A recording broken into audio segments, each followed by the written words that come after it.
Bonjour, ici François Bernier de l'organisme La Brouette à Trois-Rivières. Aujourd'hui, capsule sur l'entretien de nos semis. Mais tout d'abord, je voulais répondre à une question qu'on a reçue concernant l'utilisation des gobelets de mousse compressée ou les contenants d'œufs en carton pour faire les semis à l'intérieur.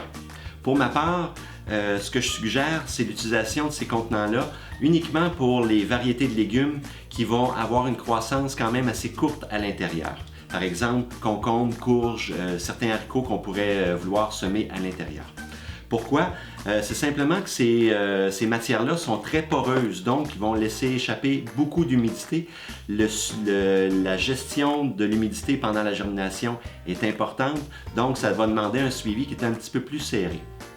De plus, ces contenants-là sont peut-être un petit peu plus propices au développement des moisissures et des champignons qui risquent peut-être d'atteindre vos plants puis qui vont ralentir leur croissance ou même les faire mourir. Donc, les utiliser uniquement pour des variétés qu'on va garder à l'intérieur 2 ou 3 semaines avant la transplantation au jardin, c'est ma suggestion.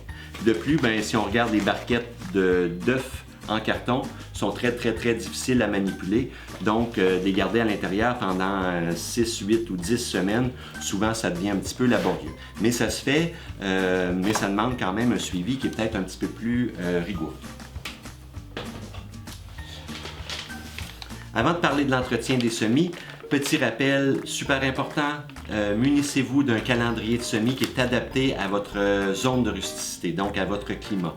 On ne sème pas les légumes, tous les légumes à la même date, puis dépendamment de notre région, qu'on soit sur la Côte-Nord ou à Montréal, il peut y avoir 2, 3, 4, 5 semaines même à la limite de différence au niveau des semis. Donc, important d'avoir un calendrier qui est adapté à votre région.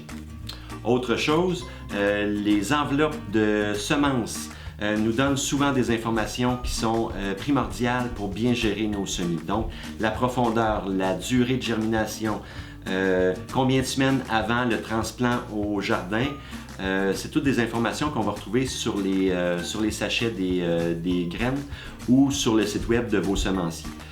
C'est des experts, donc c'est important de s'y fier. Ça ne sert à rien de démarrer des plants trop tôt. Ce qu'on veut avoir pour la transplantation au jardin, c'est des plants qui sont vraiment en poussée de croissance et non pas qui sont dans un état un petit peu de latence où le plant est trop serré dans son contenant, trop gros puis qui est stressé. Donc la reprise dans ce cas-là est vraiment moins bonne. Donc on a des risques d'avoir des plants qui sont moins forts et moins vigoureux quand on va les transplanter au potager. Donc, au niveau de l'entretien des semis. Donc, vous avez peut-être fait des semis au cours des derniers jours ou des dernières semaines. Vous avez peut-être commencé à voir des germes sortir du terreau. Donc, qu'est-ce qui est important? Si ce n'est pas le cas, on maintient la chaleur et l'humidité. Donc, il y a certaines variétés de légumes qui vont germer très rapidement. Par exemple, ici, c'est des brassicacées, c'est dans la famille des choux. Donc, on a des choux chinois, des choux pommés, du kale. Ça germe rapidement en 3, 4, 5 jours. Les germes vont sortir du sol. Pour d'autres variétés de légumes, on peut penser par exemple au poivron, piment, au persil qui peuvent prendre 2 à 3 semaines de germination. C'est important de conserver nos plateaux qui sont au stade de germination, donc il n'y a aucune pousse qui sort de terre, dans des conditions qui sont idéales.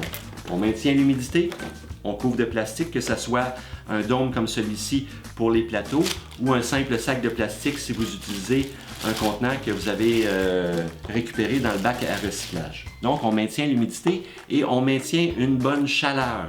Les graines étant sous la surface du terreau, ils n'ont pas besoin de lumière. Donc, le bord de fenêtre est contre-indiqué parce qu'en plus, c'est froid. Puis, la lumière n'est pas essentielle pour la croissance des plantes puisqu'ils sont encore sous la surface du terreau. Par exemple, derrière moi, j'ai mon étagère à semis. La température de la tablette en haut et celle du bas, puis il peut y avoir un différentiel de 5 à 10 degrés, donc c'est vraiment plus chaud en haut. Mes semis qui sont en stade de germination, donc il n'y a aucune pousse de sortie, je vais les placer en haut, puisque c'est un petit peu plus chaud que les tablettes qui sont plus basses dans l'étagère. Vous remarquerez que mes contenants sont tous bien identifiés. Donc, j'ai indiqué les variétés, mais j'ai également indiqué la date de de semis. Donc, ça me permet de faire une bonne gestion, à savoir est-ce que mes graines ont bien germé ou pas. Je vous montre un exemple.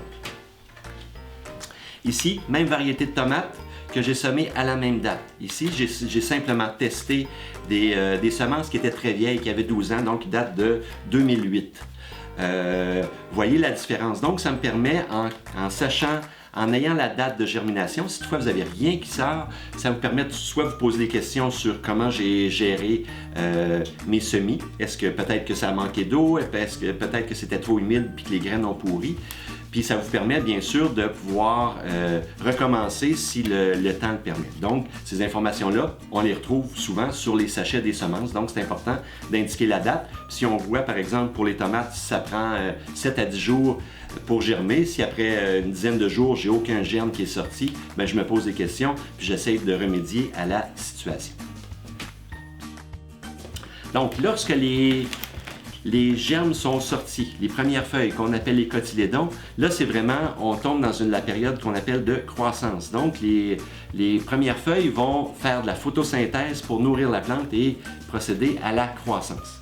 Donc ce qu'on veut à ce moment-là, c'est de leur donner des conditions optimales pour qu'ils croissent le plus rapidement possible, qu'ils soient vraiment vigoureux. On va retirer le plastique qui est dessus. Donc, l'humidité, on doit leur assurer une certaine ventilation.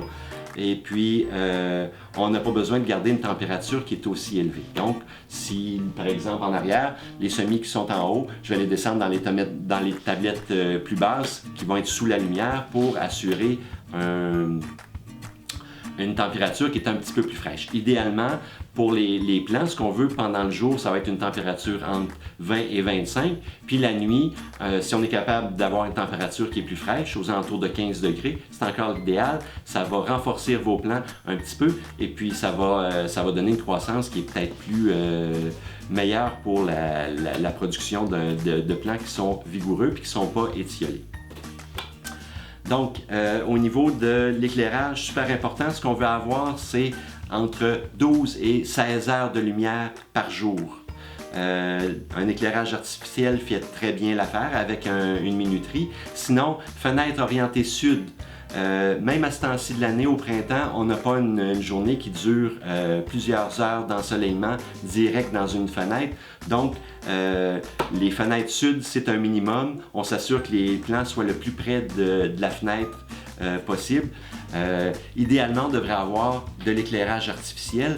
Puis les lumières, on va les placer à environ 3 ou 4 pouces maximum au-dessus des plants pour s'assurer que les plantes soient vraiment en croissance et non pas à la recherche de lumière. On va voir souvent des plants qui sont très loin d'une source de lumière, qui vont s'étioler, donc qui vont pousser en longueur, puis qui vont tendre vers la lumière. Donc c'est souvent un signe où l'éclairage n'est pas suffisant.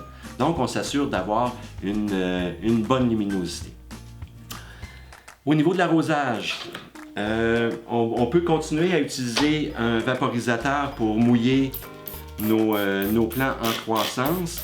C'est souvent un petit peu plus laborieux parce que là, la plante va prendre un petit peu d'eau dans le sol pour sa croissance, donc va sécher peut-être un petit peu plus rapidement, puis on n'aura plus de dôme par-dessus. Donc ça va sécher plus rapidement. Le vaporisateur, c'est peut-être un petit peu plus laborieux pour bien humecter en profondeur le terreau.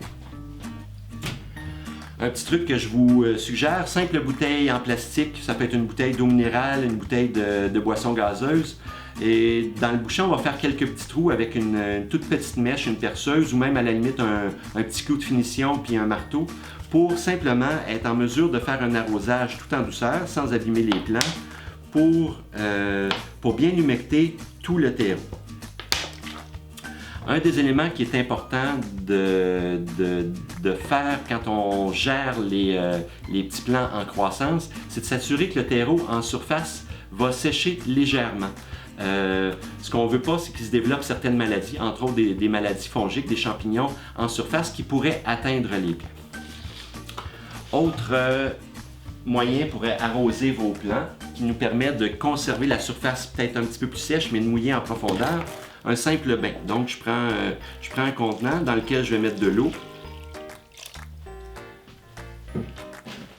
Et je vais baigner mes contenants dans l'eau quelques minutes Donc ce contenant-là, je le percevais, il était très léger. Si je vois que c'est très sec puis que là j'ai besoin de vraiment bien humecter mon terreau, je peux simplement le déposer dans l'eau. Par capillarité, l'eau va monter dans le terreau. On va le voir, le terreau en surface va devenir plus foncé parce qu'il commence à se gorger d'eau. Donc, après quelques minutes, je pourrais simplement prendre mon contenant de plant et puis ensuite le remettre dans son plateau de croissance. J'ai parlé tantôt des risques d'avoir des maladies en raison d'un terreau qui est trop humide. Un des problèmes fréquents qu'on voit pour les gens qui ont de la difficulté à gérer l'humidité dans leur semis, c'est ce qu'on appelle la fonte des semis. Donc, c'est une maladie qui est causée par un champignon qui va se développer en surface, vraiment la limite entre l'air et le terreau, puis qui va atteindre les plants. Donc, si toutefois vous voyez des plants qui, à la base, vraiment au collet du plant, la tige s'amincit, devient plus molle, un petit peu brunâtre, puis que le plant s'affaisse, c'est souvent un signe de fonte des semis. Cette maladie-là est contagieuse. Donc, les plants qui sont dans le même contenant, puis même peut-être à côté, vont peut-être être atteints. C'est important de faire une surveillance quotidienne de nos plants. Si toutefois ce problème-là se présente, on se débarrasse rapidement des plants qui sont dans le même contenant. Donc, c'est important de s'assurer de laisser sécher comme il faut la surface du terreau entre chacun des arrosages. De là, la pertinence de faire un bain pour mouiller par le fond. Un élément que vous aurez peut-être à faire, que ce soit des semis qui sont faits dans un contenant unique comme ici, dans mon contenant, j'ai peut-être une quinzaine ou une vingtaine de graines de basilic qui ont germé. Je vais peut-être avoir à éclaircir. Donc, ici, mes plants vont être vraiment trop serrés. Je vais vouloir en repiquer quelques-uns dans des contenants plus grands, mais je vais peut-être en avoir trop. Ici, dans mes multicellules, pour m'assurer d'avoir une germination dans chacune de mes cellules, j'avais déposé 2 ou 3 graines. Je veux simplement avoir un plant par cellule, donc je vais m'assurer de retirer le plant qui est le moins beau lorsque ça sera bien germé. Donc voilà pour la gestion des semis. Dans une prochaine capsule, on va voir comment on peut fertiliser nos plants et également le repiquage, donc de prendre des plants qui sont dans des petits contenants, que ce soit des contenants uniques comme ça ou en multicellules, et de les remettre dans des contenants qui sont un petit peu plus grands. Ça sera le sujet de la prochaine capsule. D'ici là, je vous invite à partager la vidéo et si vous voulez plus d'informations, rendez-vous sur le site web de Labrouette dans notre section ressources, donc www.labrouette.ca/ressources.